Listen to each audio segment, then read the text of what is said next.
Hello learners. स्वागत है आप सबों का इस learning channel learning on tube पे। और आज इस चैनल पे हम लोग बायोलॉजी से संबंधित कुछ मुख्य प्रश्नों को जानेंगे, जो कि पूरे जितने भी इस वीडियो में क्वेश्चंस होंगे वो ये लगभग स्टैंडर्ड लेवल के हैं, जो कि यूपीएससी, बीपीएससी, जेपीएससी या फिर यूपीपीएससी हो या फिर एमपीपीएससी या जितने भी स्टेट पीएससी एग्जाम्स होते हैं उन सब से रिलेटेड बायोलॉजी से संबंधित प्रश्नों पे आधारित हैं। और इसके अलावा यह वीडियो एसएससी, बैंक या रेलवे या चाहे जिस किसी भी एग्ज़ाम की आप तैयारी कर रहे हो उन सब के लिए भी काफ़ी यूज़फुल होगा। तो इस वीडियो को स्किप मत कीजिएगा और पूरा वीडियो देखिएगा। और स्क्रीन पर दिए जा रहे एग्ज़ाम्स की लिस्ट में से किसी भी एग्ज़ाम की अगर आप तैयारी कर रहे हैं तो प्लीज़ इस चैनल को सब्सक्राइब करें और साथ ही इस वीडियो को अपने दोस्तों के साथ शेयर भी ज़रूर करें। तो चलिए स्टार्ट करते हैं वीडियो को। वीडियो का फर्स्ट क्वेश्चन है क्वेश्चन नंबर 201 से, और इससे पहले के जो भी 200 क्वेश्चंस तक इस चैनल पे अपलोड किए जा चुके हैं, जो कि आप प्रीवियस वीडियोस में देख सकते हैं। तो चलिए वीडियो को क्वेश्चन नंबर 201 से स्टार्ट करते हैं। विभज्योतक एक पादप उत्तक है जिसका कार्य है। विभज्योतक एक प्रकार का पादप उत्तक है जिसका कार्य क्या है यह पूछा जा रहा है हमसे। तो इसका कार्य है नई कोशिकाएं बनाना। आंसर हो जाएगा ए, नई कोशिकाएं बनाना। नेक्स्ट क्वेश्चन, क्वेश्चन नंबर 202 है।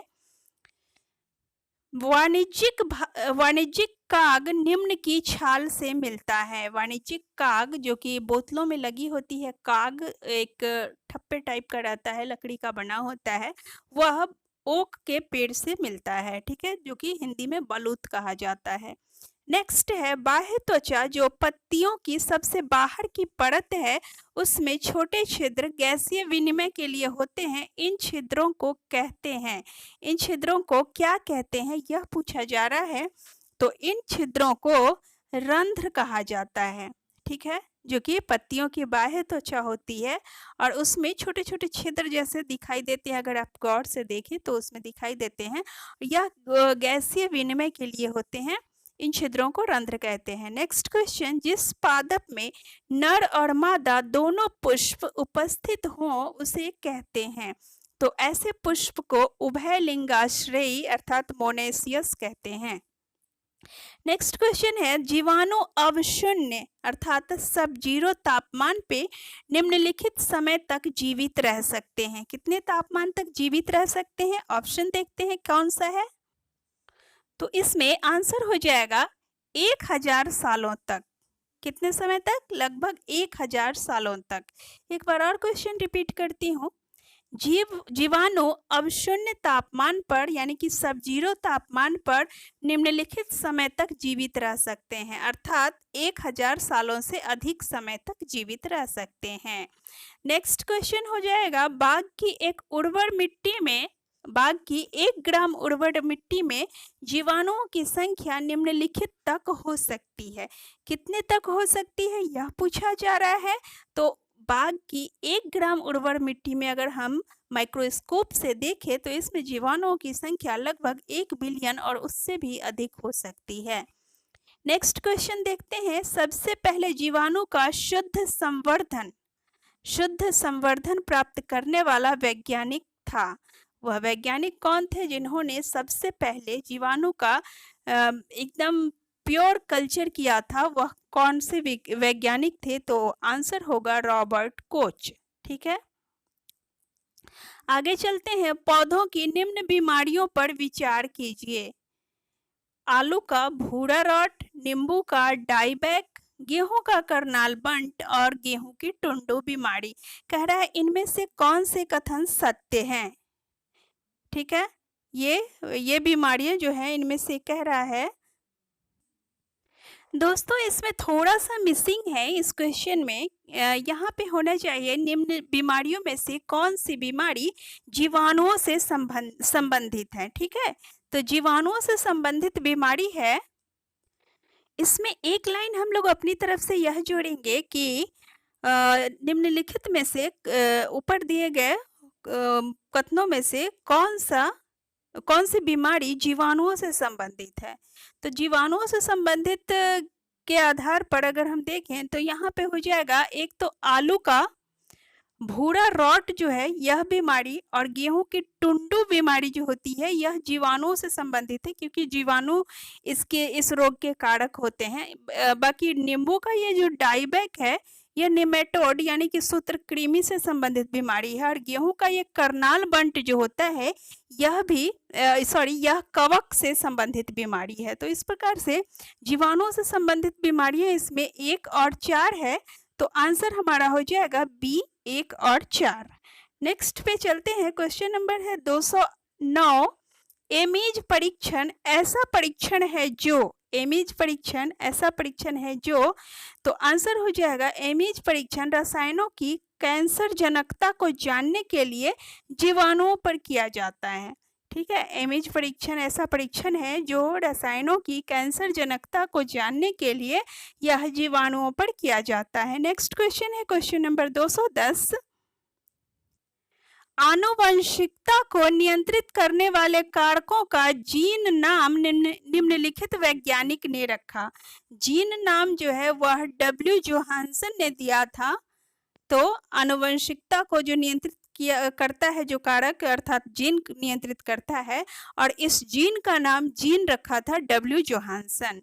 नेक्स्ट है, आनुवंशिकता को आनुवंशिक विज्ञान या आनुवंशिकी नाम निम्नलिखित वैज्ञानिक ने दिया। तो यह वैज्ञानिक थे डब्ल्यू वेटसन। कौन से थे? डब्ल्यू वेटसन, अर्थात जीन नाम दिया था डब्ल्यू जोहानसन और आनुवंशिकी नाम दिया था डब्ल्यू वेटसन। नेक्स्ट पे चलते हैं, मनुष्य में गुणसूत्रों के 23 जोड़े होते हैं। ठीक है, एक स्त्री कितने प्रकार के डिंब बना सकती है यदि वह अपने 23 जोड़े गुणसूत्रों में प्रत्येक के लिए विषम युग्मजी है? तो इसमें यदि वह अपने 23 जोड़े गुणसूत्रों के लिए विषम युग्मजी है तो इसके लिए वह कितने प्रकार का डिंब बना सकती है? आंसर हो जाएगा 84 लाख डिंब बना सकती है। कितने बना सकती है? लगभग 84 लाख। ठीक है, नेक्स्ट पे चलेंगे, क्वेश्चन नंबर 213। एक जीन एक एंजाइम सिद्धांत की परिकल्पना जिसके अनुसार एक जीन एक एंजाइम के संश्लेषण का नियंत्रण करता है। इस सिद्धांत की परिकल्पना करने वाले वैज्ञानिक का नाम है, क्या नाम है इस वैज्ञानिक का? तो उस वैज्ञानिक का नाम है बिडल और टैटम। एक जीन एक एंजाइम सिद्धांत की परिकल्पना जिसके अनुसार एक जीन एक एंजाइम के संश्लेषण का नियंत्रण करता है, इसकी परिकल्पना करने वाले वैज्ञानिक का नाम है बिडल और टैटम। नेक्स्ट है, निम्न में से कौन सा पदार्थ प्रकाश संश्लेषण की प्रकाश अभिक्रिया का उत्पाद है?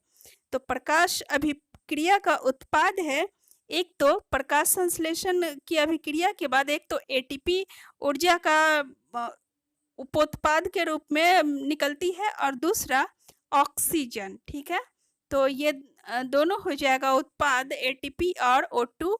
तो आंसर है 1 और 3 यानी कि सी। नेक्स्ट पे चलते हैं, नेक्स्ट है, WM स्टेनले को नोबेल पुरस्कार इसलिए मिला क्योंकि वह पहला वैज्ञानिक था जिसने विषाणु को शुद्ध क्रिस्टलीन रूप में प्राप्त किया।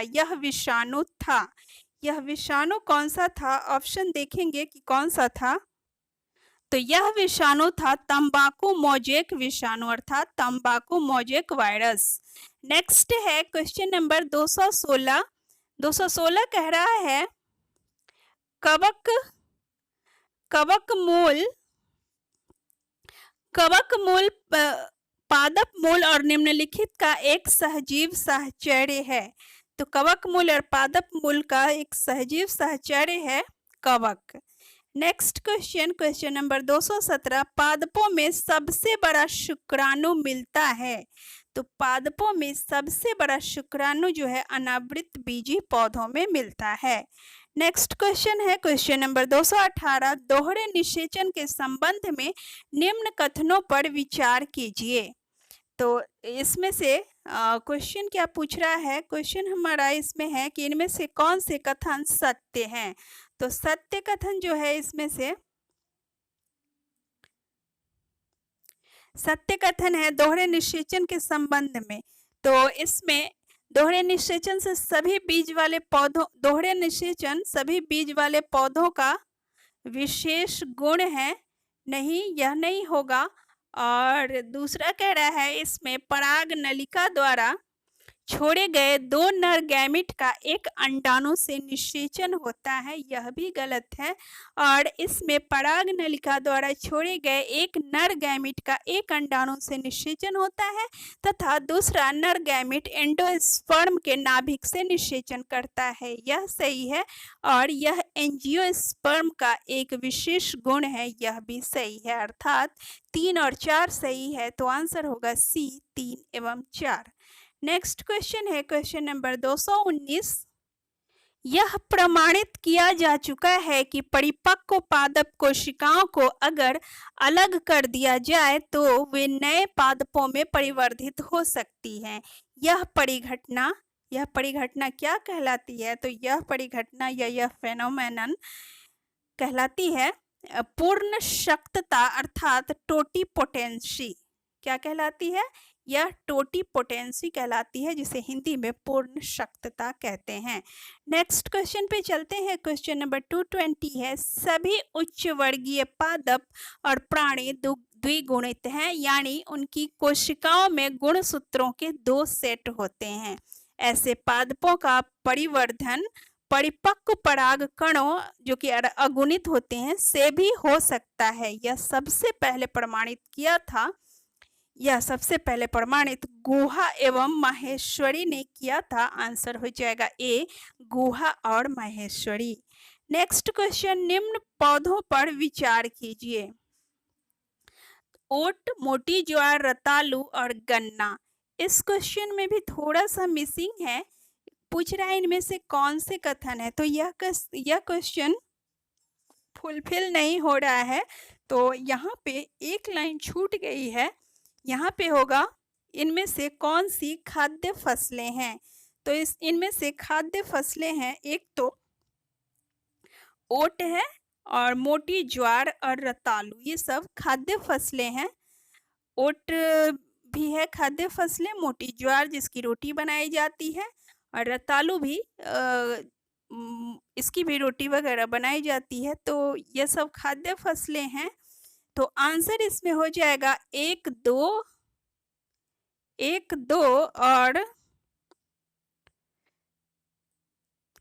और 3। यहाँ पे आंसर में भी थोड़ा सा मिसिंग है, 1, 2 और 3। ये सब कार्बोहाइड्रेट के प्रचुर स्रोत भी हैं। आंसर हो जाएगा बी। नेक्स्ट पे चलते हैं। क्वेश्चन नंबर 222, गेहूं, जौ, नींबू, संतरा, राई और रागी किस में मिलती है। तो गेहूं, जौ, नींबू, संतरा, राई और रागी यह सब 2 पादप कुलों में मिलती है। ये सब 2 पादप कुल के हैं।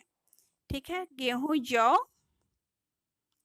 और राई और रागी एक कुल हो गया, नींबू, संतरा दूसरा कुल हो गया, यानी कि 2 पादप कुलों में। नेक्स्ट है, सभी उच्च वर्गीय पादप, पशु और मानव अपनी प्रारंभिक अवस्था में एक कोशिकीय थे।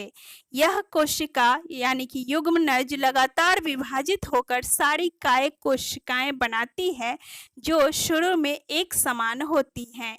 इस विभाजन प्रक्रिया को क्या कहते हैं?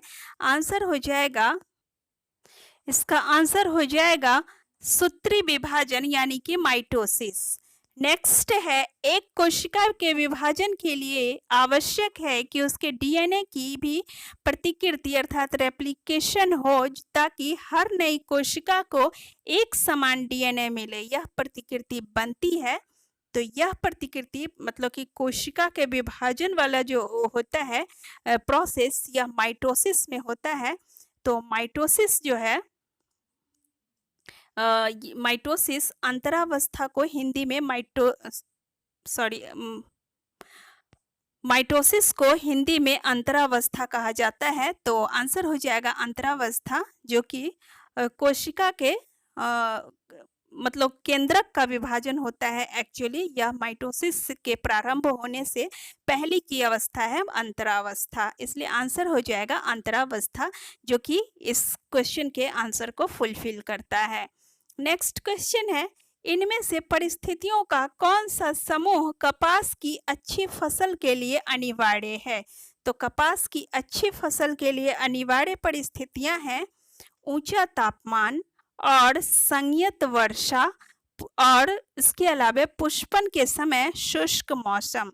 यानी कि जब इसमें फूल आ रहे हो, पुष्प आ रहे हो, तो मौसम शुष्क होना चाहिए, ताकि अर्थात बारिश नहीं होनी चाहिए, शुष्क होना चाहिए, ताकि फूलों के परिवर्धन में किसी भी तरह का कोई नुकसान न हो। नेक्स्ट क्वेश्चन पे चलेंगे। क्वेश्चन नंबर 226 है, सूची 1 में विज्ञान संबंधी खोजों को सूची 2 में वैज्ञानिकों से मिलान करें और सूची के नीचे दिए गए संकेतों से सही उत्तर का चयन करें। तो इसमें पहला ए में दे रखा है डीएनए संरचना। डीएनए संरचना को मिला देंगे वाटसन और क्रिक से, और एबीओ रुधिर वर्ग का खोज किया था लैंडस्टीनर ने, ब्लड ग्रुप का खोज किया था लैंडस्टीनर ने, और जंपिंग जीन की खोज की थी बारबरा मैकलिंटॉक ने, और नियंत्रक जीन की खोज जैकब और मोनार्ड ने की थी। अर्थात 3 4 2 1, तो यह है ऑप्शन नंबर सी में आंसर हो जाएगा ऑप्शन सी। नेक्स्ट पे चलते हैं। क्वेश्चन नंबर 227, जंपिंग जीन का सिद्धांत प्रस्तुत किया। जंपिंग जीन का सिद्धांत बारबरा मैकलिंटॉक ने दिया था, तो आंसर हो जाएगा सी। निम्न वैज्ञानिकों ने विज्ञान में अपने योगदान के लिए नोबेल पुरस्कार जीता। इस पुरस्कार को 2 बार जीतने वाले का नाम है। तो विज्ञान में नोबेल पुरस्कार 2 बार जीता था फ्रेडरिक सैंगर ने। आंसर हो जाएगा फ्रेडरिक सैंगर।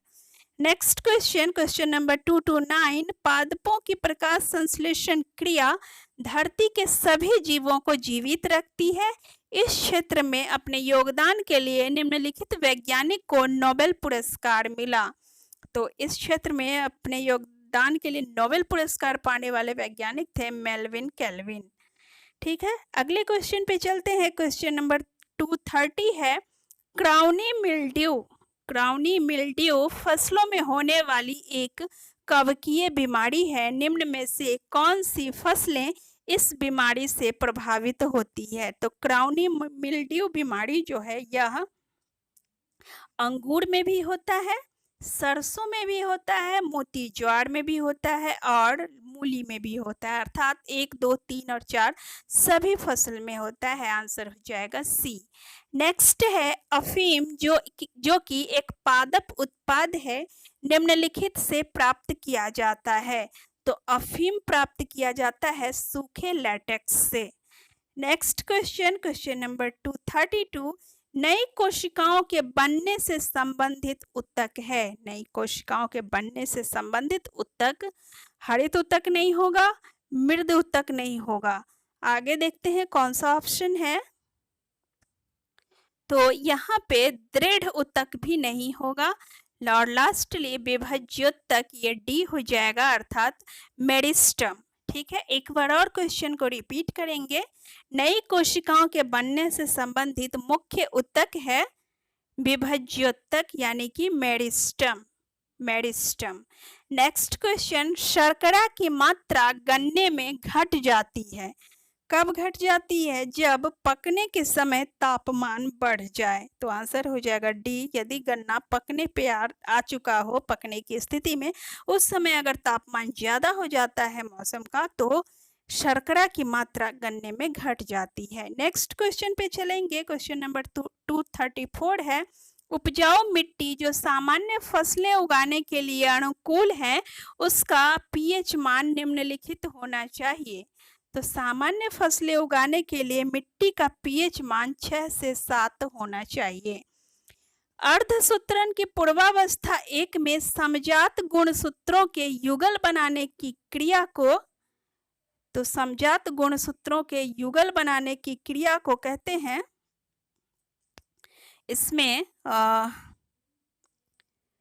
इसमें हो जाएगा सूत्र युग्मन। सूत्र युग्मन। ठीक है, सूत्र युग्मन जिसे कि अर्धसूत्रन या मियोसिस से ये संबंधित है। ठीक है, नेक्स्ट है क्वेश्चन नंबर 236।